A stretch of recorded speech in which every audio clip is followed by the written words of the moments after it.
ଅଧିକ ଦିନ ପର୍ଯ୍ୟନ୍ତ ସମ୍ଭୋଗ କରିନଥିବା ମହିଳାଙ୍କ ବ୍ୟବହାର କିପରି ହୋଇଥାଏ?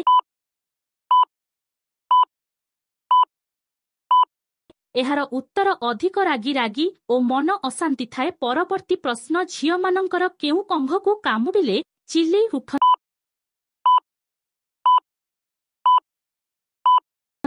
ଏହାର ଉତ୍ତର ଦୁଧ ଭୁଣ୍ଡିକୁ କାମୁଦେଲେ ଚିଲେଇ ଉଠନ୍ତି।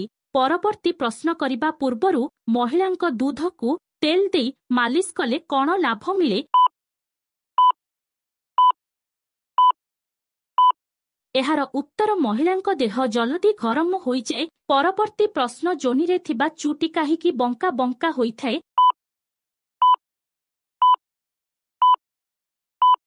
ଏହାର ଉତ୍ତର ପବନ ନ ବାଜିବାରୁ ବଙ୍କା ବଙ୍କା ହୋଇଥାଏ। ଝିଅର ଦୁଧ ଭୁଣ୍ଡିକୁ ବଡ଼ କରିବେ କିପରି? ଏହାର ଉତ୍ତର ଓଠରେ ଟାଣି ଟାଣି ଚାପିଲେ। ପରବର୍ତ୍ତୀ ପ୍ରଶ୍ନ, ମହିଳାମାନଙ୍କ ବିଆରେ କେତୋଟି ଆଙ୍ଗୁଠି ପୂରେଇ ହେବ?